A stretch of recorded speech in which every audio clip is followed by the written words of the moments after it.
A ideia é a gente falar aqui de um pouco do impacto pessoal que a gente pode ter na transição energética, tá? Então, assim, como é que a gente faz para reduzir a nossa pegada de carbono, né, a nossa emissão de carbono? E, assim, a gente tem diversas formas de fazer isso, né? E eu fiquei preocupado em tentar trazer alguns exemplos, porque a maioria dos exemplos são aplicados a quem tem em casa, né? Quem mora em casa, quem mora em sítio, quem mora em lugar que tem muito espaço. E a maioria de nós mora em apartamento, inclusive eu moro em apartamento. Eu tenho uma casa aqui perto à minha disposição para poder fazer minhas experiências malucas, mas, no geral, a gente mora em apartamento. E o que que a gente pode fazer em apartamento? Tem muita coisa que a gente pode fazer, né? E parando para pensar, assim, eh, o pouco que a gente fizer já é muito quando soma vários poucos, né, de todo mundo. Então, eu pensei que, gente, eu tenho que compartilhar as minhas experiências, essas minhas ideias, por mais loucas que elas sejam, elas são relativamente simples, que dá para todo mundo aplicar nas nossas casas, né?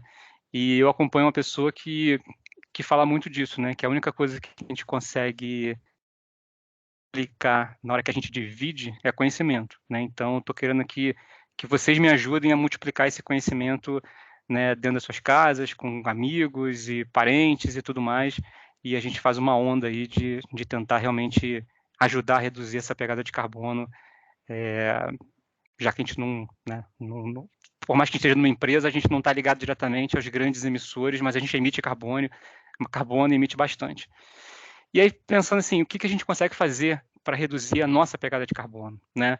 Então, primeiro de tudo é a gente gerar nossa própria energia, né? Então, painéis solares seria uma forma de a gente gerar nossa própria energia e, com isso, reduzir nossa pegada de carbono. Uma outra forma é reduzir o nosso consumo de energia, né? E aí eu trouxe um exemplo, vou trazer o exemplo mostrar para vocês, que é o aquecedor de água que eu criei usando tubo PVC, ficou ultra barato, né? E queria até botar no blog e tudo mais, está lá como um exemplo. Um outro exemplo é LED. Né? O LED já está aí, uma tecnologia já aprovada, equipamentos eletrônicos que a gente consegue, à medida que a gente for trocando nossos equipamentos, a gente buscar equipamentos econômicos. Então, coisas simples, coisas que estão à nossa disposição, tecnologia que existe, é só a gente se preocupar com isso, a gente consegue reduzir o nosso consumo energético. E por último, compostagem, reciclagem. Né? Reciclagem, já se fala muito de reciclagem há muito tempo, né? O lixo sólido, o lixo seco, né, que eles chamam, a gente separar, colocar para reciclagem, mas e o lixo orgânico? Né? O lixo orgânico continua jogando lixo. Então, hoje a gente vai fazer aqui, né, ao vivo, um pouco mostrando como é que a gente resolve esse problema do lixo orgânico, né? Como é que a gente transforma isso em algo legal, tá? Falando um pouco, vou inverter aqui a ordem, vou começar pelo aquecimento de água, né? Basicamente, o que eu criei, não criei, né? Eu montei, né? Até peguei desse sempre sustentável, esse modelinho super simples de um aquecedor solar feito com tubo de PVC. Então, basicamente, o sol bate no aquecedor, ele vai esquentar a água fria desce do fundo da caixa, esquenta aqui nesse sistema e volta para cima da caixa, né, como água quente. Como a água quente ela sempre vai ficar em cima, se você coletar água de cima para você usar, você sempre pega a água mais quente, né, da sua caixa d'água. E lá fui eu me aventurar a fazer, né? Comprei lá os T, juntei os pedaços de cano, montei minha grade, né? Que tem todo o passo a passo. Colocamos a grade no telhado. Lá na caixa d'água, a gente colocou lá um coletor usando uma mangueira de máquina de lavar. Criei uma boia usando garrafinha de Gatorade, né? Para ela ficar sempre em cima, coletando de cima. Criei um monitoramento usando uma eletrônica simples, né? Usando um Arduino. Fiz o meu pai pessoal, com termômetro.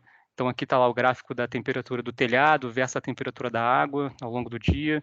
Aqui é uma foto do teste que a gente fez num telhado menor para poder garantir que ela não estava vazando. Vou começar a mostrar as coisas da casa primeiro, né, que se aplica a poucos, mas acho que ainda é aplicável. Né, a gente tem parentes, a gente tem amigos que moram em casa, família que poderia fazer.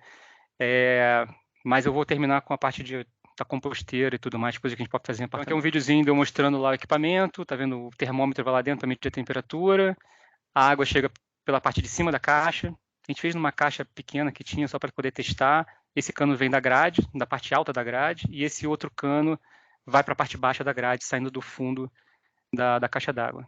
Né? O dia nem estava tão ensolarado assim e o cano estava bem quente já. Geração solar, né? Então, de novo, é aplicado em casa.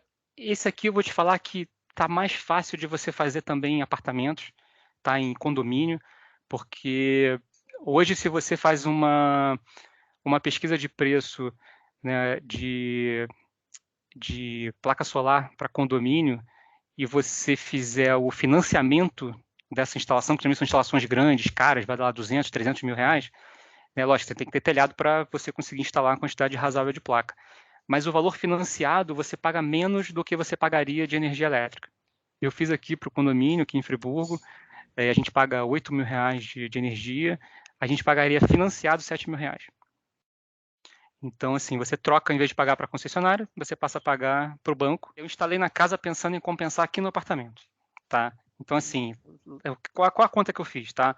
A casa é monofásica, o que foi ótimo, porque a gente tem que pagar uma tarifa mínima para a empresa, né? Quando é monofásico, a gente é obrigado a pagar um mínimo de 20 kWh, que dá por volta de 20 reais, né? Quando é bifásico, você paga 50 kWh, e quando é trifásico, que é o caso geralmente de apartamento, você paga 100 kWh.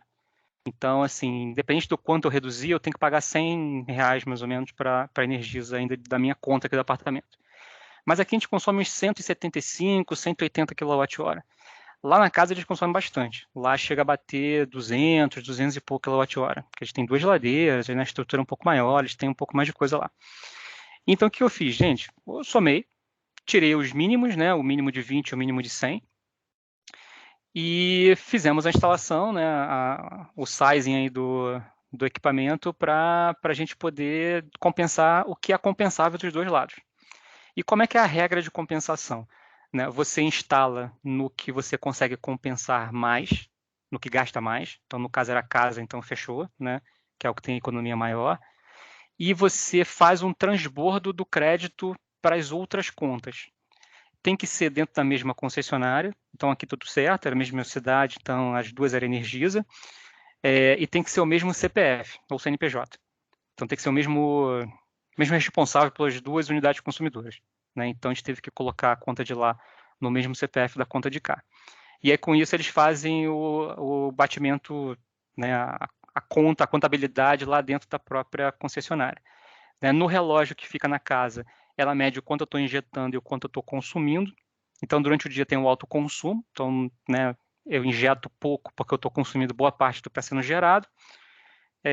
Durante a noite eu só consumo, então tem o consumo e no final do mês eles sabem o quanto que sobrou. E essa sobra é automaticamente debitada da minha conta aqui do apartamento. Se ainda assim sobrar, fica como crédito para usar nos meses seguintes. Eu posso usar durante, acho que até um ano que eu consigo usar. Então vocês viram aqui o videozinho, né? Mostrei lá a nota do telhado, com total segurança. Eu só tirei algumas telhas aqui, fiquei em pé na laje, que aqui embaixo tem a laje. Né? Só abri uma escotilha, botei a cabeça para fora. Não se preocupem. Tá? HSS em primeiro lugar. Essa telinha de monitoramento, tá? Eu vou mostrar, aliás, até ela ao vivo. Né? Mas basicamente ela mostra o quanto que eu estou gerando naquele momento, mostra um gráfico ao longo do dia. Então você vê que desde antes das 6 horas da manhã ela já começa a gerar, na primeira claridade do dia já começa a gerar alguma coisa. Óbvio, ela vai gerar muito mais por volta de meio-dia, quando o sol está batendo, né, direto em cima da placa, ali quase 90 graus.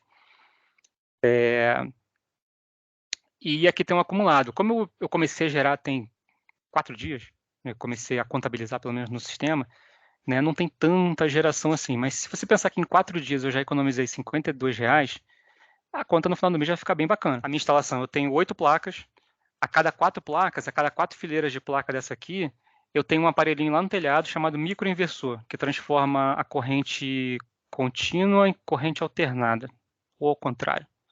Bom, mas transforma a corrente na corrente da placa na corrente que eu preciso usar na casa. E esse microinversor, ele conversa com o Wi-Fi da minha casa para poder mandar para a internet e eu poder monitorar a distância. Tá? Então depende da tua tecnologia de inversor. Os inversores mais antigos não tinham monitoramento web, mas talvez já tenha algum appliance aí para você colocar e você poder monitorar. Sim, tá bom, obrigada. Tá? Mas aí é com o fornecedor mesmo teu. Esse aqui é da Roy Miles, eles têm esse sisteminha aqui para monitorar. Deixa eu mostrar aqui um pouco do sistema. Aqui a gente está... Acho que a Alves queria perguntar. Pergunta aí, enquanto eu estava atualizando aqui, pergunta Não, aí. era a mesma pergunta da Adriana, se ele tinha montado esse sistema aqui para monitorar Não, ou não se sou era tão de nerd alguém. assim, não. Ah, parece que vamos lá, né? Pois é. Então, aqui, esse aqui está ao vivo, tá vendo? A gente está produzindo bem pouco, né? 20%, volta de 20% do potencial de geração.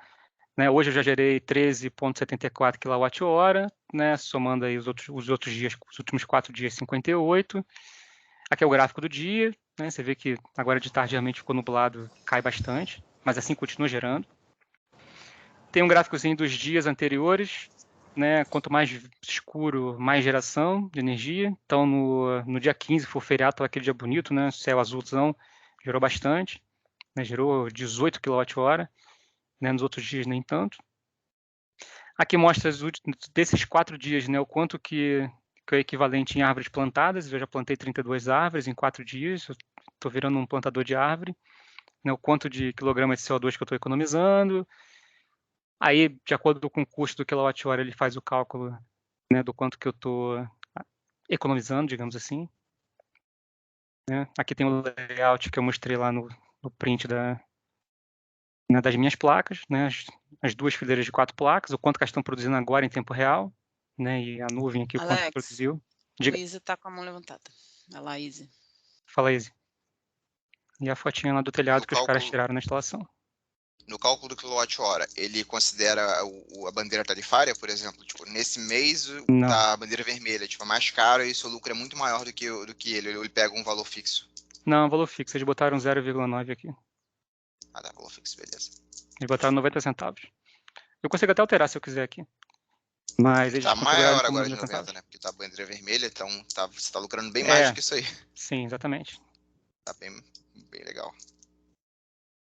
Tá, então o sisteminha é bem simples, mas assim, pô, traz uma informação super bacana. Eu posso gerar relatórios depois com o tempo, né? Quando tiver mais meses, eu consigo gerar relatório, média mensal, etc, etc. Né, aqui me dá o status dos equipamentos, como é que estão os equipamentos, como é que não estão, né, entre outras informações. Tá, agora deixa eu voltar aqui. Tô preocupado com o tempo, hein? Meia horinha acho que é suficiente para a gente poder brincar aqui de compostagem. Vamos lá, investimento. Né? Se eu não convenci até agora... Alex, desculpa.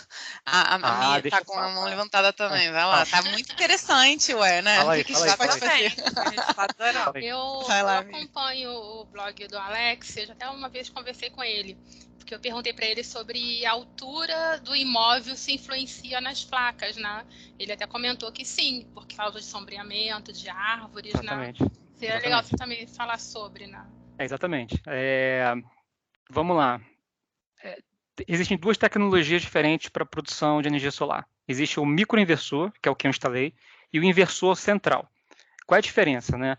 O inversor central, você coloca todas as placas no mesmo barramento, que chamam de string, né? O microinversor não. O microinversor você coloca algumas placas, né, no máximo 4. Agora fizeram microinversor de 6 placas, se não me engano. Mas você coloca 4 placas num aparelho só. E esse aparelho ele monitora as placas individualmente. Ele coleta a energia de cada placa individualmente. A grande diferença é, quando você tem uma instalação muito grande, você teria que ter muito microinversor. E aí fica muito caro. Né? No meu caso, eram 2 microinversores ou um inversor um pouco maior, né, que equivalesse a esses 2 microinversores. Então a diferença não era tão significativa assim. Mas qual é a grande vantagem do microinversor, que é uma tecnologia muito mais nova do que o inversor central? O microinversor, o inversor central, se você sombrear uma placa, digamos, eu botei um papel em cima da placa e cobri 50% da placa, a produção dela cai abaixo de 50%, vai cair para 20%, 15%.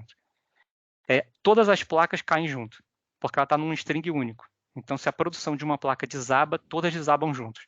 No microinversor, não. Como ela monitora placa a placa, eu posso até arrancar uma placa de lá, eu posso desligar uma placa, posso tapar uma placa, pode ter uma sombra de uma árvore, de uma nuvem que pegou só metade do meu sistema, o resto vai estar produzindo no máximo. Então, assim, sombreamento influencia bastante. Então, assim, sempre que você vai colocar, você coloca sempre virado para o norte, para garantir que você vai pegar a curvatura do sol, mas sempre em local do telhado que você evita ao máximo de sombreamento. Mesmo que você tenha algum sombreamento, você tenta evitar o máximo possível. Se tiver algum sombreamento, melhor é você optar pelo microinversor, porque né? Você pode ter sombra em 1 ou 2 placas que o resto funciona normal.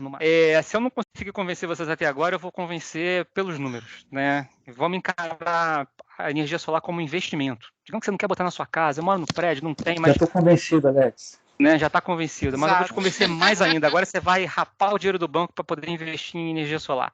Cara, tá aí os números do meu projeto. O pior custou R$16 mil para 2,88 kWh, tá? Então vai dar por volta de quase 300 kWh mês. O saving estimado é de R$280, média mensal. Como eu falei, no verão vai dar mais, no inverno vai dar menos, mas na média do ano vai dar por volta de 280.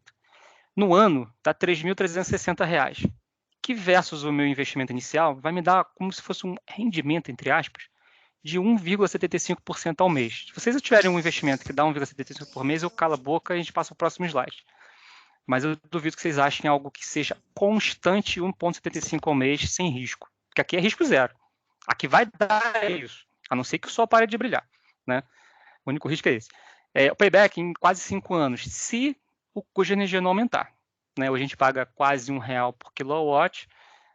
Se daqui a um ano tiver um aumento de 20%, esse payback vai começar a despencar, né? E aí só alguns exemplos de outros investimentos, né, que a gente conhece mais aí, tipo um Tesouro Selic, que é 7,75% ao ano, né, me dá 1.060 no ano, né? Pô, muito menos, menos de 1/3. Se pegar um fundo imobiliário de 1% ao mês, que não tem garantia nenhuma que vai continuar dando 1% ao mês, e a própria cota do fundo pode despencar, dá menos de R$2 mil. Então, assim, até como investimento, solar é muito bom, tá? Pelo preço que a gente consegue hoje os equipamentos, que caiu muito o preço.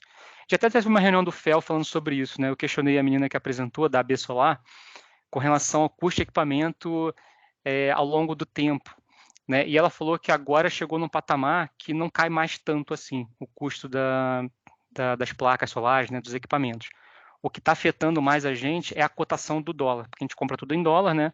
Então, por mais que eles ainda caiam um pouco, a curva de crescimento da valorização do dólar acaba compensando. Então, em real, os custos estão bem lineares e vão ficar lineares aí durante algum tempo.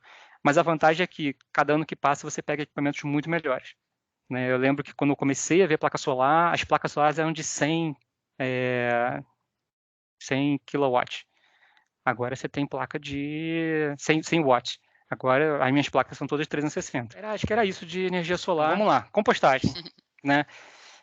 Eu trouxe 2 formas de compostagem aqui. Eu estou mostrando no slide algumas fotos, mas a gente vai abrir a composteira aqui, vai começar a olhar e montar. Na verdade, montar não, ela está montada, ela está produzindo já, a gente vai só alimentar ela. Se vocês quiserem ver as minhocas, eu até mexo nela aqui para vocês verem as minhocas. Mas tem 2 tipos de composteira, tá? A gente vai começar pela composteira de minhocas, e depois a gente vai para a composteira bokashi, que é uma composteira anaeróbica, né? Ela faz sem minhoca, né? E sem contato com o ar.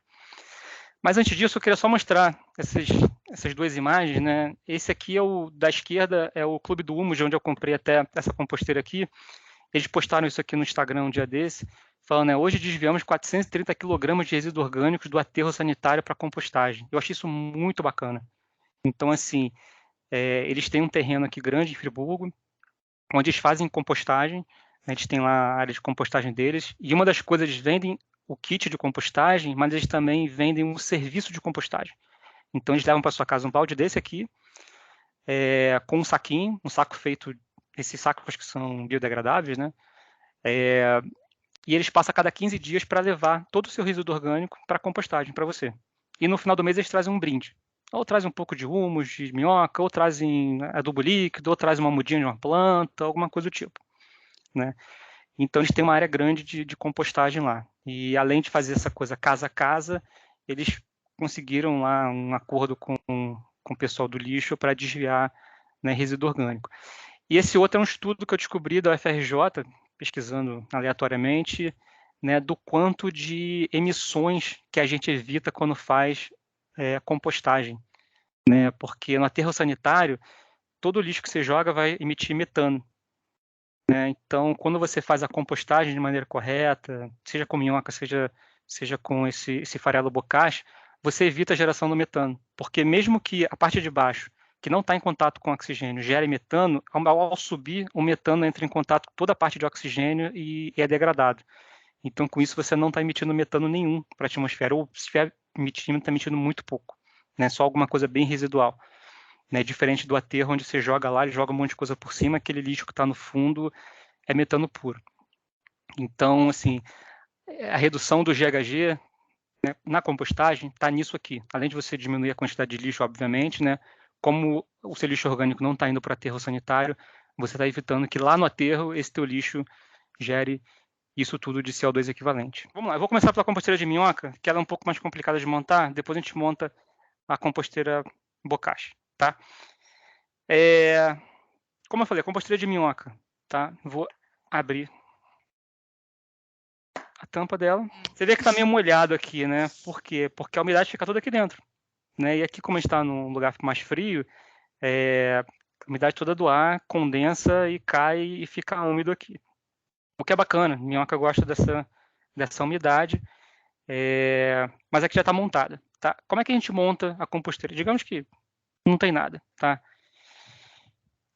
Ao longo da semana, a gente está comendo muita fruta, muito legume aqui.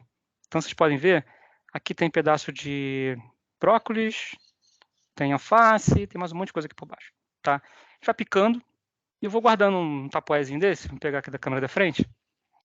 Tá vendo? Um tapoezinho grandinho. A gente vai colocando já picado aqui dentro, fecho, taco lá no fundo da geladeira e fica lá. No dia seguinte, pego, pico, jogo aqui dentro. A gente tem 2 desses. Agora que tem 2 composteiras, então, a gente está produzindo cada vez mais para poder encher as composteiras. É bom que estimula a gente a comer mais fruta, mais legume. Problema da composteira de minhoca. Aqui só pode ir casca de frutas e legumes. Não pode nada cozido aqui para dentro. Não pode nada animal aqui para dentro. Tá? Só vegetal. Tá? Essa é uma limitação grande da composteira de minhoca. Tá? Porque senão dá mau cheiro e aí ela desanda um pouquinho. Tá? Mas, fora isso, casca, salada e tudo mais, você pode colocar aqui. Tá? Tudo cru, lógico, não é nada cozido. Então, basicamente, uma camada de matéria orgânica. Então, joguei aqui, você vê que nem dá nada, né? Joguei, nem encheu tudo, vou ter até que espalhar para poder encher. Casca de ovo. Vocês estão vendo aqui, ó. Casca de ovo. Quebra, pica, joga aqui dentro, fica tudo certo. Tamanho do pedaço. O ideal é uns 2, 3 centímetros cada pedaço. Você vê que isso aqui nem está tão grande. É uma rodela da ponta da cenoura. Né? Já é mais que o suficiente. Então, colocou matéria orgânica. Eu gosto de colocar uma coisa que eu faço sempre aqui. Isso aqui é ovo, casca de ovo picada. Eu tenho um pote lotado. Né? A gente tritura, coloca o ovo aqui. E por que o ovo? Eu gosto de colocar ovo porque aqui está seco, né? Esse ovo aqui foi a casca do ovo cozido, então estava molhado, eu coloquei junto com o resto. Mas como aqui por cima eu preciso colocar agora uma camada seca, então eu começo a colocar coisas que eu tenho seca que eu colocaria aqui também. Então, por exemplo, casca de ovo, eu jogo aqui por cima, já vai me ajudar a segurar um pouco dessa umidade e afastar um pouco do mosquitinho, né? Esse mosquito de banana e tudo mais. Aliás, aqui de vez em quando dá os mosquitinhos de banana porque a gente consome muita banana. Então, casca de banana vai aos montes aqui dentro. Outra coisa que eu coloco bastante, e aí eu botei no tubo da Pringles, tomo muito café aqui, né, no papelzinho, naquele filtro de papel, coloco para secar, de um dia para o outro seca, até no mesmo dia se tiver um tempo bacana, jogo o pó de café aqui dentro e guardo o papel, porque o papel vai aqui em cima com matéria seca depois por cima, né, com papel. Mas o pó do café eu vou guardando, e aí quando eu vou reabastecer a composteira, eu jogo por cima. Tá? O único porém do café é que você não pode fazer uma camada muito grossa, porque ele vira um isolante. Então você joga só por cima para poder dar aquela meia preenchida. Pronto, foi quase metade aqui do meu tubo de Pringles, mais que suficiente. O café também é bom porque afugenta formiga. Tá? A formiga não gosta. Então, tubo fechado. Agora, por cima, eu tenho que botar uma camada de matéria seca. E com matéria seca, você tem algumas opções. Uma delas é serragem. Essa aqui veio até do próprio Clube do Humus. Você vê aqui, eles mandaram para mim, né, quando eu comprei o kit. Quando vocês compram o kit na internet e tudo mais, eles mandam geralmente um um saco de serragem. Não sei se dá para ver direitinho aí, tá vendo? A ideia, na verdade, é você esconder a matéria orgânica por baixo disso aqui tudo, para que você não atraia inseto. Uma camada de carbono. Por que que acontece? Quando você joga matéria orgânica, você está colocando nitrogênio, fosfato, cálcio, magnésio, etc. Mas tem pouco carbono. Você precisa botar uma camada de carbono para, na hora que a minhoca misturar, ela ter terra com adubo, né? Porque aquilo ali vai virar a comida da minhoca. A minhoca vai fazer, desculpa a palavra, vai fazer cocô, né, que é o humus, e o humus é o que interessa pra gente.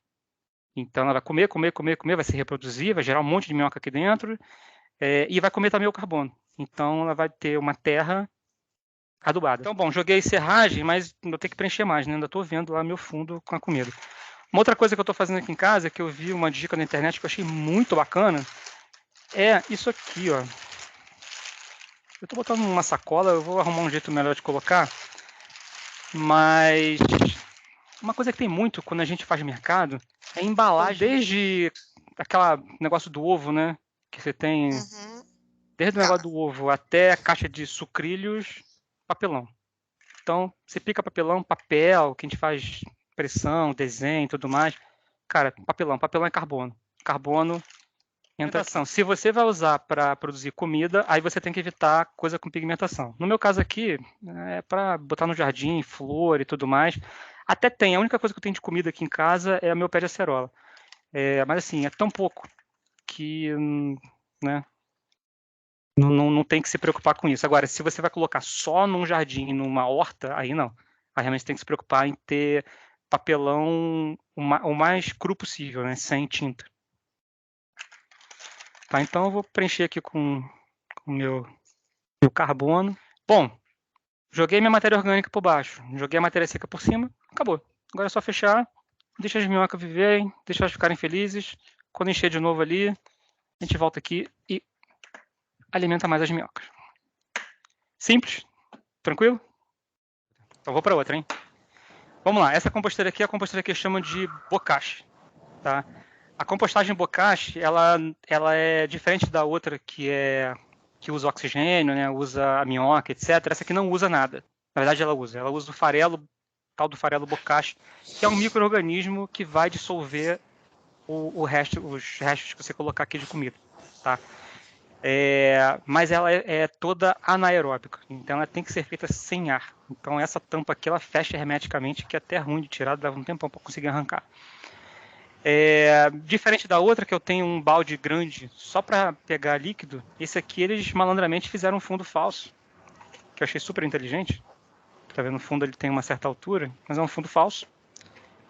Então você já consegue usar o próprio balde para armazenar tanto o líquido embaixo, quanto o que você está fazendo a compostagem em cima. E a vantagem é, eu não preciso jogar matéria de carbono aqui em cima, não preciso jogar nada seco aqui em cima. Eu só jogo a matéria orgânica, jogo o farelo bokashi, que é o micro-organismo que eu vou mostrar para vocês, e acabou. Fecho, guardo no armário. A vantagem do bokashi, você pode botar qualquer coisa aqui dentro. Eu estava fazendo um feijão que queimou, pode jogar aqui dentro. Estava fazendo, sobrou a janta de ontem que ninguém vai comer, eu vou jogar fora, joga aqui dentro. É o ossinho da galinha, joga aqui dentro. Essa é a vantagem, você pode jogar qualquer coisa aqui dentro, tá? Então deixa eu mostrar aqui um pouco do... Então, por exemplo, ó, aqui, ó, cozido, a gente fez, cozido, não sei o que, babá, sobrou, ninguém quis comer, vai aqui dentro. Entendeu? Posso jogar tanto cozido quanto cru, não tem problema nenhum. E posso jogar de qualquer coisa. Essa aqui eu estou fazendo já alimentei uma vez. Bom, falando da compostagem, né? Da composteira bokashi. Vou abrir aqui para vocês verem qual é a cara. Não se assuste. Farelo é um micro-organismo. Ali tem bactéria, tem fungo, tem tudo misturado. E eles são anaeróbicos, então eles consomem a matéria orgânica sem a presença do ar, né? E eles se reproduzem. Então, quando você abre assim e vê o fungo tudo branquinho, tá saudável. Se tiver um fungo preto, um fungo verde, aí você já começa a ficar preocupado, porque o negócio está desandando. Mas tá branquinho, tá saudável.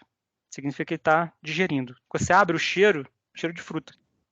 Cheiro de fruta, né? Cheiro de salada de fruta. Então aqui está meu potinho com os meus restos. Você vê que eu tenho um pedaço de laranja aqui.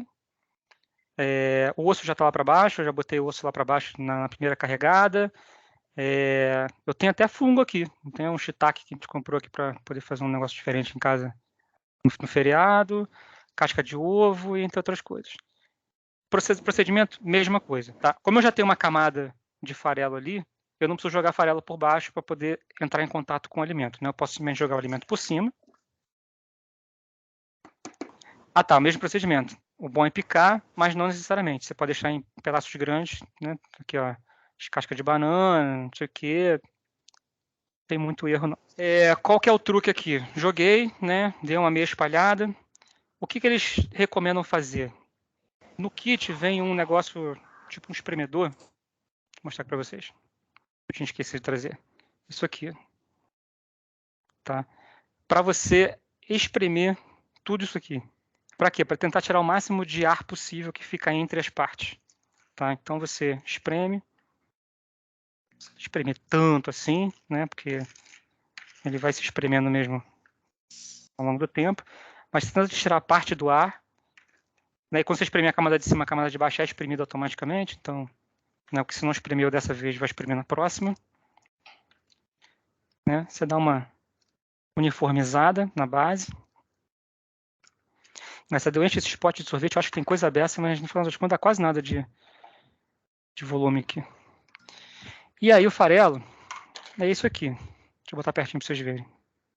Esse é o tal do farelo bokashi. Isso aqui é um monte de fungo, bactéria, etc. em formato de farelo.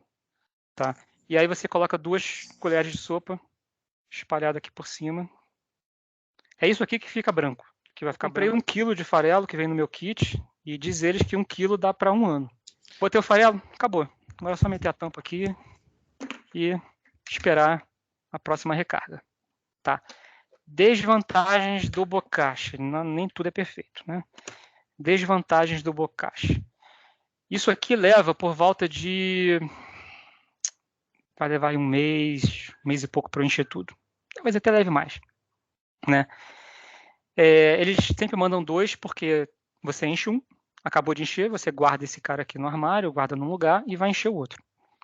Por quê? Porque depois de encher, você tem que deixar ele descansando durante 2 a 4 semanas para que a compostagem termine, né? Para que essa primeira fase da compostagem termine. Mas é só uma primeira fase. Como você não colocou matéria carbono aqui, você não botou terra, você não botou nada que vai virar terra, você tem um bolo de matéria orgânica digerida. Mas continua sendo um bolo de matéria orgânica, você não tem terra aqui. Então você precisa levar isso para a terra e misturar na terra para que isso se agregue à terra, para que isso vire uma terra adubada. Tá? Então a desvantagem é essa. Você guarda em menos espaço, ele é só um baldinho. Mas depois que está pronto, entre aspas, você ainda tem uma segunda etapa que você não faz na sua casa. Você vai fazer num canteiro, você vai fazer na sua jardineira, ou num outro balde que você tenha metade de terra, você mistura isso aqui e deixa ela misturada. E aí você vai esperar mais um mês para que realmente vire uma terra que você possa usar. Que você faz em espaço pequeno, né? Mas se você mora no condomínio, tem jardinagem e tudo mais, você pega isso aqui e fala assim, ô jardineiro, cara, mistura na tua terra aí, coloca aí para misturar durante um mês e daqui a um mês eu volto aí com o meu balde e fica 50-50. Você me dá metade, fica com a metade pro teu jardim, entendeu? Dá para fazer isso também. Tá, essa é a desvantagem. O bacana é que ele é pequenininho, né? Bem prático, dá para guardar dentro do armário. Então, gente, era isso. Eu queria mostrar isso aqui eu aprendi no treinamento do FEL, que teve, né, no Global Energy Month, Energy Transition Month, que eu aprendi. Isso aqui eu não sabia. Tanto que tem pouco tempo que a gente começou, eu comprei a composteira bokashi, sei lá, tem 2 semanas.